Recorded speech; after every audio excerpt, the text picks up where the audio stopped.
wow, Femi, congratulations. You got a broken iMac, you replaced the motherboard with one of those Chinese boards that convert the display to an HDMI one. Display technology in the iMac G5 is so old, my grandma has more resolution in it. The backlight sucks. This video is terrible. Is this what you try to pass as something original on YouTube now?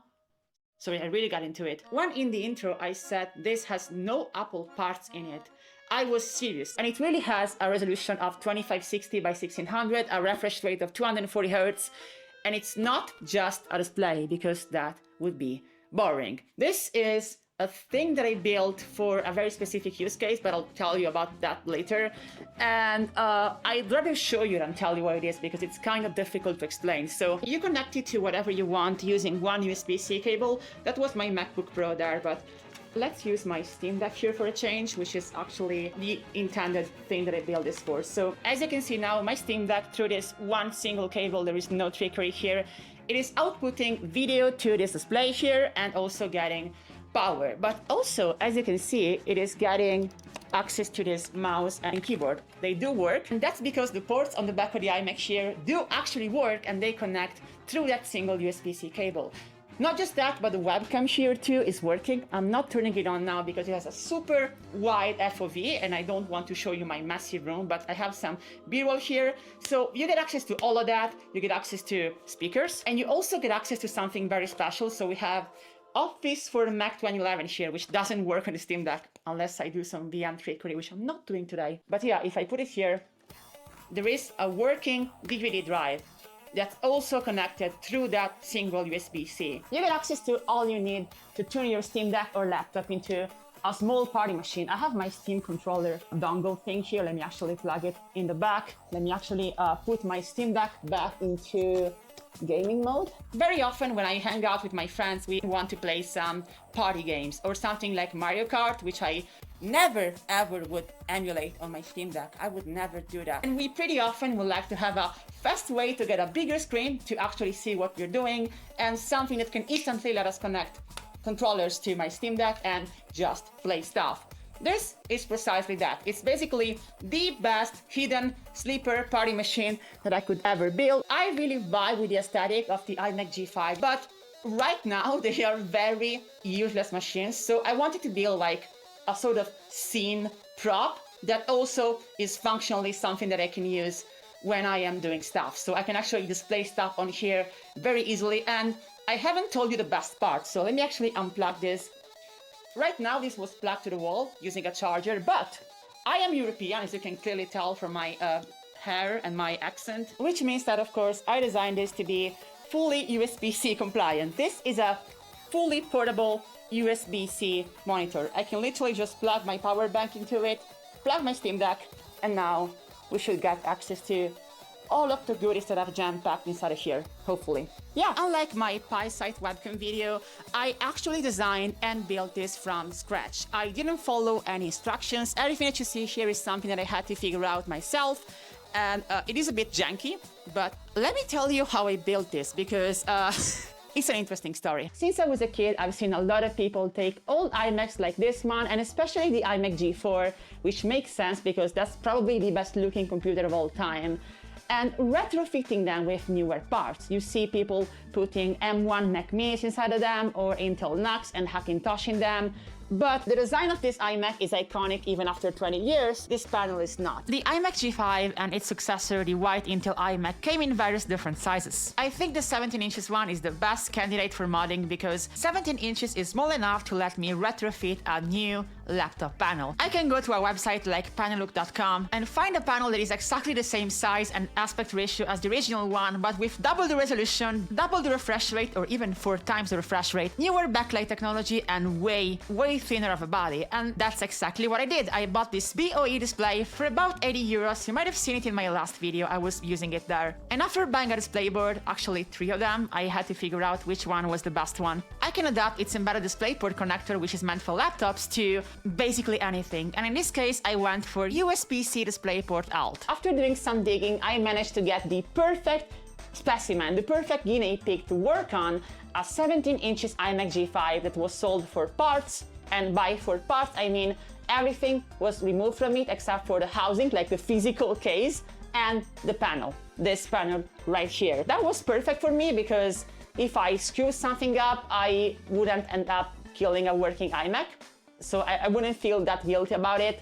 And also for 10 euros, I couldn't really go wrong. And so I ordered it, I wait a bit, I get it, and I immediately start checking what I got, because it would have been weird for someone to try and scam me when I was buying a broken iMac, but you never know these days. I got the package and everything was exactly what I ordered, which is great, except for the fact that after I started opening it up, there are like some screws here that you need to remove, and then you just take the bezel out. For years, I have been under the impression that iMac G5s have their display, their panel, mounted on the bezel. And if you go to iFixit, you can actually confirm that I wasn't just having a pipe dream or a hash pipe dream in case you're reverse Cuomo.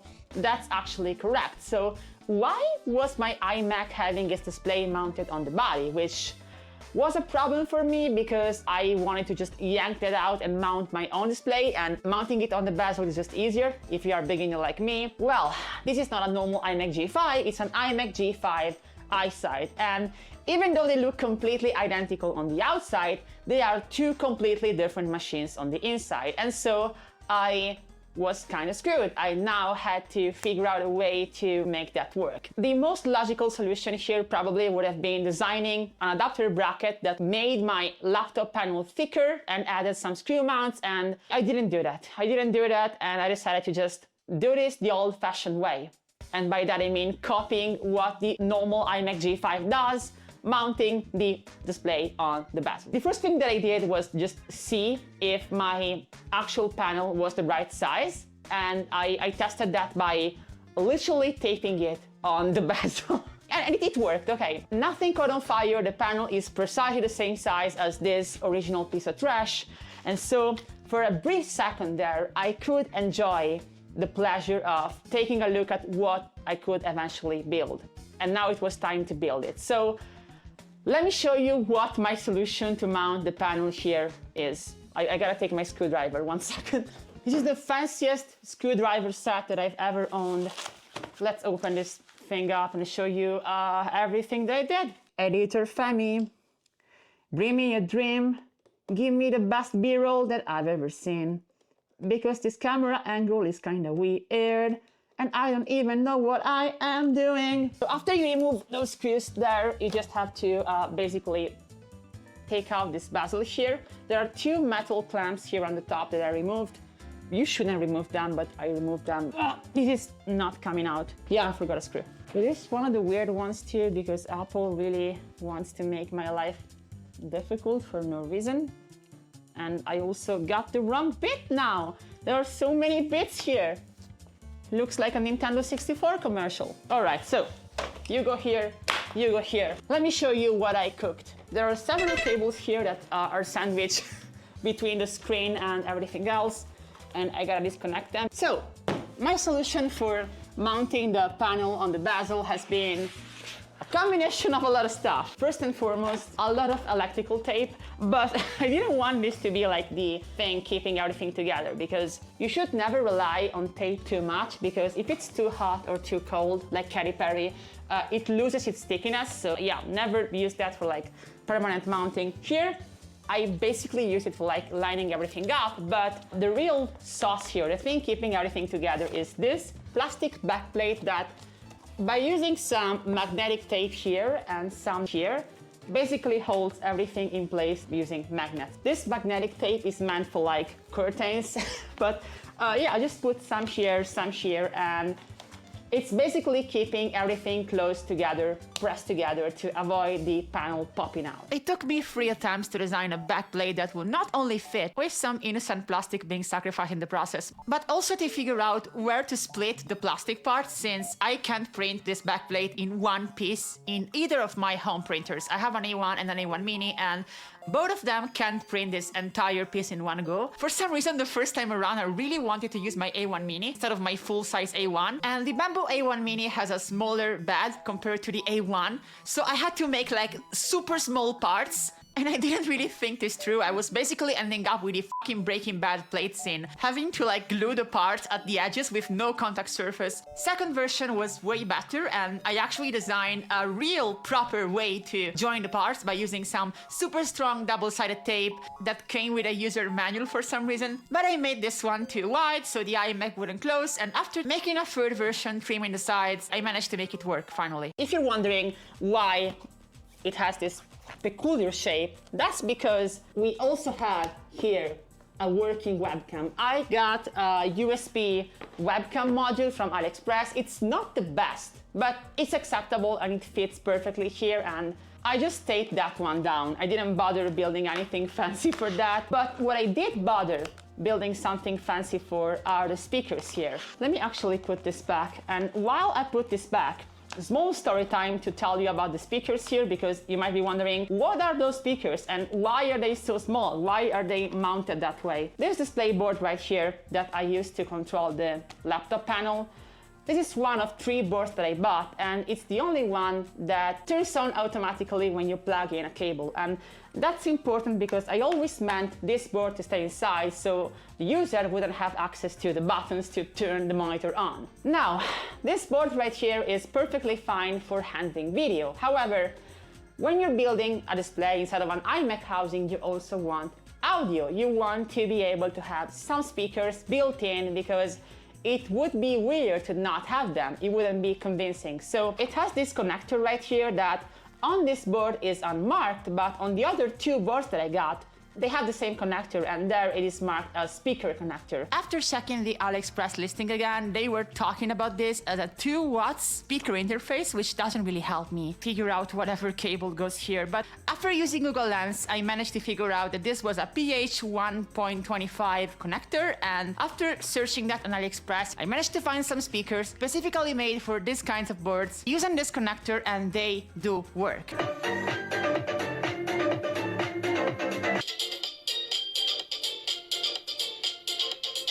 I had no idea how to mount them here originally, until I figured out that I could use these holes here on the bezel in the metal part. So I made these rhombus-shaped housings for the speakers. I modeled them.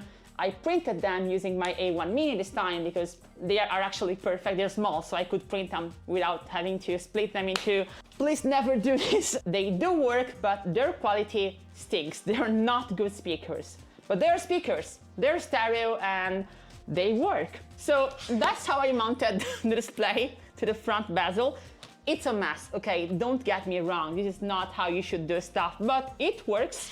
And effectively, we just have 2 cables that connect the back that we're going to talk about in a second to the front here. This webcam one and the display one. And I'm actually happy with how this turned out. It's not super clean, it's not like perfect, but it works, and it's not like you're going to notice it when everything is closed. Unless you have X-ray vision, in which case you're probably Superman. It is now time to talk about this f***ing thing.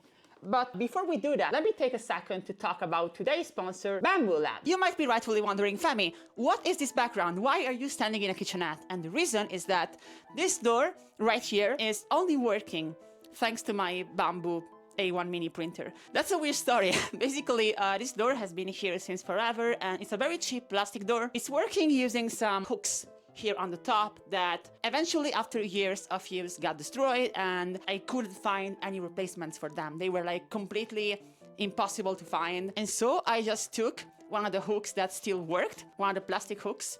I recreated it in 3D, and I just printed it in PETG with my A1 Mini, and now I have a working door. Here I have a mini ITX case that I'm building for my NAS. This was actually a project by a fellow YouTuber that I downloaded. I modified this using BAMBU slicer to have a window in the front for a USB screen. But then I decided I'm not going to use a USB screen, so I'm also now printing a different front plate for it, which has a fake logo that I'm printing using the multiple colors print feature of the AMS Lite. And yeah, I'm a total newbie when it comes to 3D printing, but I love my BAMBU printers. They just work like appliances. It's extremely easy to use them. I don't have to think about leveling the bed manually or anything like that. The printer does everything for me. I just need to think about what I want to print and then print it using my computer or my phone. I can just use the Bamboo Handy app. So check out the A1 and A1 Mini in the link in the description. And thanks again to Bamboo for sponsoring this video. Before we go back to the video, I want to chime in for transparency and say that some of you made me aware of a controversy going on with Bamboo right now, since they changed the way Bamboo Connect works, which is essentially something that lets you connect to your Bamboo printers using third-party slicers. I'm gonna be honest, I had no idea this was even a feature. I only used Bamboo Studio. For what I do, I'm perfectly happy with Bamboo Studio. However, for the sake of transparency, I'm gonna leave a link in the description to the Verge article about these changes that Bamboo made, since I've heard a lot of misinformation about this, so I'd rather just link you to an actual news source and let you know precisely what's going on from them. That said, back to the video.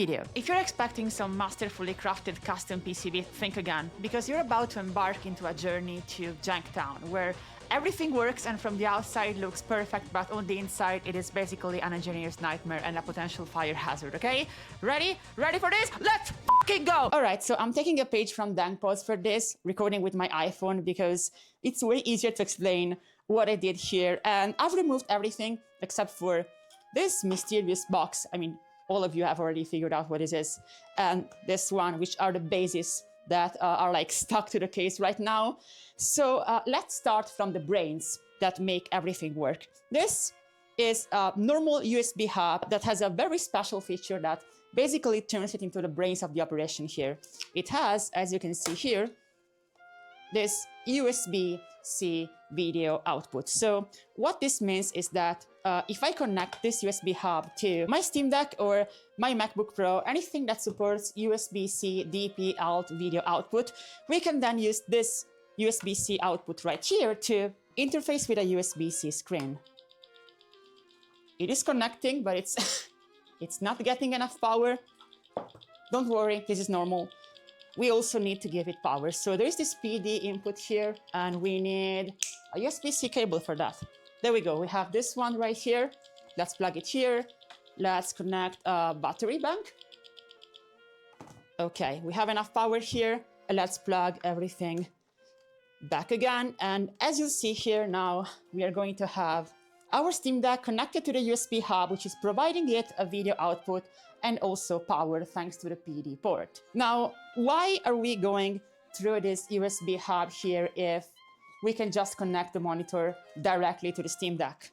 The reason is that I don't just want to get video output here, I also want all of the ports here on the back of the iMac to work, and that's what the USB-C hub is supposed to do here. The ideal solution here would have been designing a custom PCB board that is emulating the Mac's motherboard, fitting every single hole here perfectly, but right now I don't know how to design custom PCBs, so like country girls, I make do. And my extremely brain-dead solution is using USB extenders and splitters. I have a bunch of them right here, and I'll explain what we're going to do with them. But yeah, essentially, I just put a lot of extension cables here, trying to make them fit perfectly in the holes on the back of the iMac. And after cutting the external rubber on some of them, or straight up fucking up some others, I managed to sort of make it work. However, I also wanted a USB-C hub to connect to my Steam Deck or MacBook, not with a male plug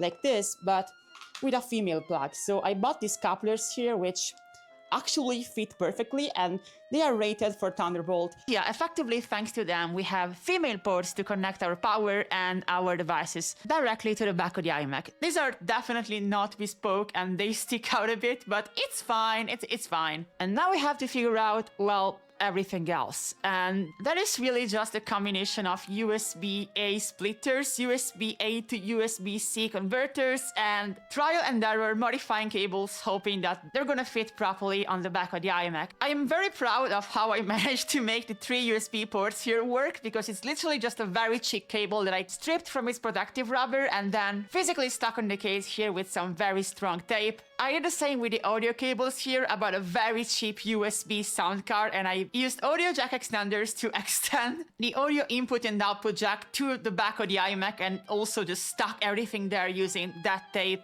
I also tried doing this for the Ethernet port, but the cable was way too thick even after modifying it. So the only way to have Ethernet here would be having the cable sticking out. And I mean, that works if I really need to use it. But right now that and what was the video output of the iMac are not connected to anything. I don't have anything coming out of those ports. But now let's talk about what's on the inside, because there's a reason if I made this spaghetti mess. And aside from getting the USB splitter to work, it's because I wanted some devices to be integrated here and to simply connect to whatever device is connected to the USB hub with one cable. Let's start with the elephant in the room, the super drive here, which is not an original super drive. I did buy one. However, it didn't work. It didn't want to like take discs, so I returned it and I bought a bootleg one, a fake one from Amazon. That one worked perfectly, so I opened it up. I discovered that I had to like break the housing in order to just get access to the raw board. And after reusing one of those first failed attempts of building a backplate for my LCD panel, I managed to mount it on the back of the iMac. I managed to make it align perfectly, and after connecting it to the hub, it just works, which is insane. Let's open VLC, audio CD. Come on. It's reading, it's a CD. There we go. Oh, these are the internal speakers that I put in the display. They suck. They are not the Apple ones. Okay, I switched to the Steam Deck ones. But yeah, we have a working CD drive here too. The webcam from the front bezel, of course, also connects to the hub. That is pretty straightforward. But the thing that I'm most proud of here, that I managed to connect to this and get it to work, is the FLIRC dongle, which is the small dongle right here that lets me use infrared remotes with this FamiMac.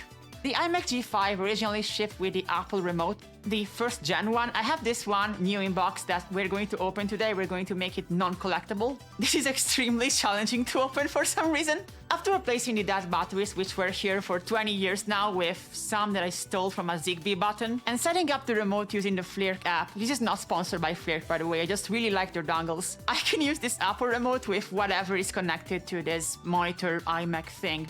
FamiMac. Also, since we are recording our own infrared signals, we can literally use any remote we want. We are not limited to the Apple remote. So you can literally take your AC remote and use that.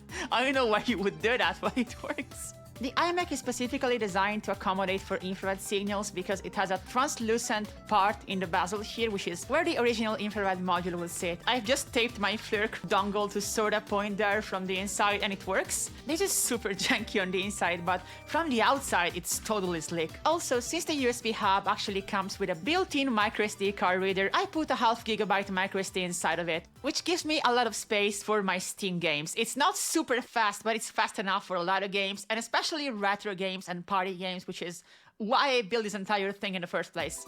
You know that photo of Steve Jobs hugging an iMac like this?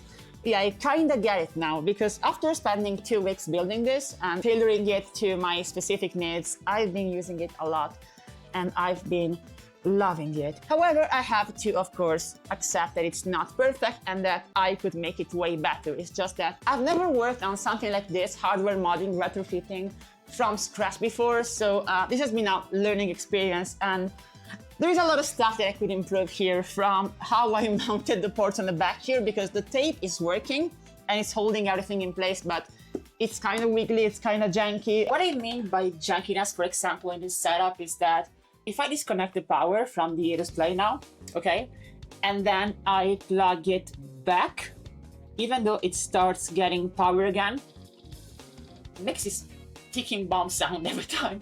But yeah, it's powered now again. However, as you can see, we got no video output, because every time you plug something to this monitor, you have to remember you need to first plug the power cable in, and then only after you do that, plug the data cable to your device. It's weird, but I don't know if the problem here lays in the display board or the USB hub. There is a problem with the handshake where, like, if I don't plug the power in first, then the display can't even like recognize that something has been plugged in. It's weird. Also, another thing you gotta keep in mind when you're using this is that it uses a lot of power. So if you want to plug a battery bank, you gotta have a pretty beefy battery bank. In this case, I am using a 20 volts one. It's like USB, PD, rated and everything, and it works fine. One very peculiar problem is that the USB-C couplers, decouplers, however they're named, the male to female things here that I'm using to convert the cables into ports only work on one side, which is not normal. But the most important problems here are actually related to the USB hub that I'm using, because so this is working pretty much perfectly with my Steam Deck, with my phone. When it comes to my MacBook, sometimes it doesn't like some stuff that is plugged inside of here. For example, the DVD drive doesn't work pretty often. I don't know why. It's working with my Steam Deck, it's not working with my MacBook. However, that already happened with other devices. My MacBook is kind of moody when it comes to what USB-C stuff I'm plugging into it, so maybe it's a MacBook problem. By far, the biggest problem that I have with this was with my Windows computer, because even though it supports USB-C DP-Alt output, it is not providing the USB hub and the monitor with enough power.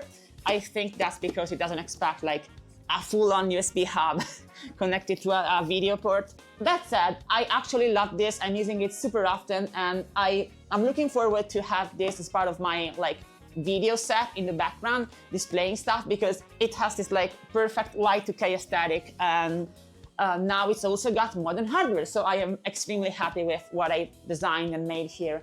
In order to complete the look here, I've actually bought this Apple USB keyboard that was originally shipped with the iMac, so that's actually its keyboard. This was actually meant to go with this computer, and even though it's a membrane keyboard, it's a pretty good membrane keyboard. I could happily live with that, honestly. What I couldn't live with at all is actually the mouse. It's got no right-click button because Apple used to be like that.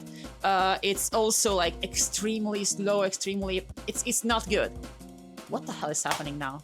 Okay, yeah, so I would suggest you get a proper mouse. I just wanted to get this one because, like, to complete the look here, I needed one, okay? I couldn't really avoid it, but if you're actually planning on using this daily, please get a decent mouse. Don't do this. If you're wondering how much I've spent to build this, it was around $100 to $125, including everything. However, that cost could have been brought down significantly if I didn't buy most stuff locally. If I bought everything from China, the price would have been significantly lower. And yeah, I know there's going to be some people in the comments saying stuff like, oh, you spent a lot of money just to make this look like an iMac when you could have bought this generic display from Amazon. And like, yeah, that's true. I know that some people don't like Apple. I know that some people think that this is a useless effort, but my monkey brain really likes this kind of Y2K aesthetic, and I really wanted to create something that was both modern and looked like something from 20 years ago. That's pretty much it. When I was a kid, these computers were like the object of my desire. I really wanted one of them, but Apple products were expensive. My family didn't want to spend for them. So today,